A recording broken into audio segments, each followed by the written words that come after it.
في الدوري بيلعب بمستوى ثابت. تلعبوا باك رايت اوكي، تلعبوا باك في ماتشات طبعا الناس مش واخده بالها، لعب باك ليفت صح.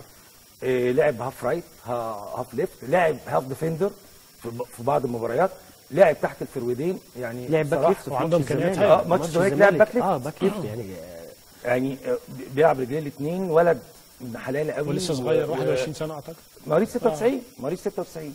فربنا يكرمه. طبعا احنا كنا رافضين المبدا ان بين الدورين ان احنا نبيع اي لعيب، لان على فكره نص الفرقه جالها عروض، ولكن المبلغ كان خيالي واحنا كنا عاملينه على اساس ان احنا بنطفش تمام. ولكن بتوع المصري انا ما شفتش في حياتي ناس عندها اصرار وعندها ودقابه، ومش بيلحقك بالتليفونات، ده بيلحقك في المكان اللي انت فيه، عامل لك مراقبه ويضغط عليك ويقعد معاك بالسبع 8 ساعات، ما اللي في دماغه في دماغه، مش هنبيع احنا هننزل كده هنهبط، لا مش هتهبط ان شاء الله وانت تستفيد. واحنا يعني وصلونا لمرحله يا عم خد فلوس بس نخلص. لا يعني هو بصراحه يعني انا يعني استاذ عدنان حلبيه والمهندس محمد أبيل. المهندس محمد أبيل ده يعني ده يشتغل، ياخدوه اتحاد الكوره في التسويق، والله العظيم لو اشتغل في تسويق اتحاد الكوره الوضع يبقى مختلف خالص. لا وعندهم حب للمصري ان هم طبعا بشكل مكثف خلي بالك ان معظم الفلوس من جيوبهم. طبعا يعني ميزانيه النادي ما تتحملش ده، ولكن فعلا المصري ربنا بيكافئه بمباريات بغض النظر عن هزيمه النهارده، عشان الناس دي بتشتغل فعلا لوجه الله، حب، ومفيش بقى شغل وكلاء وتحت ترابيزه وفوق ترابيزه، هم بنفسهم هم اللي بيتعاملوا وهم. فيعني تحيه من اداره النادي المصري بجد.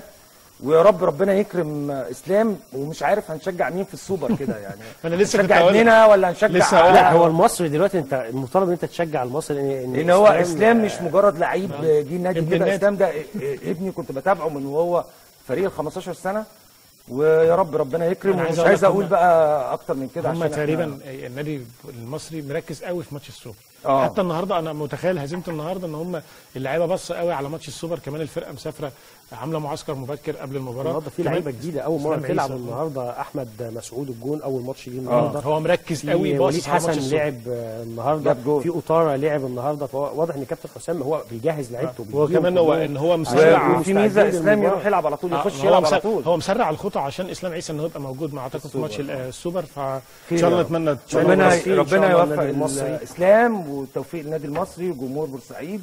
وان كان جمهور بورسعيد مستغلي الصفقه، بس عايز اقول لهم يا جماعه دي الناس بتدفع من جيبها، يعني ناس بحب. بعدين لسه لعيب صغير يا دكتور، ان شاء الله تنتظر منه الجاي ممكن يتباع باكتر من كده باذن الله. فيديوهات نخش في الفيديوهات. عندنا اول فيديو، عندنا خناقه بين الجماهير بالسلوك بالتلج. الجماهير ده كان ماتش في الدوري الاسكتلندي، الجماهير بتحدف بعضها خناقه بس كده، يعني حاجه كده بتعبر عن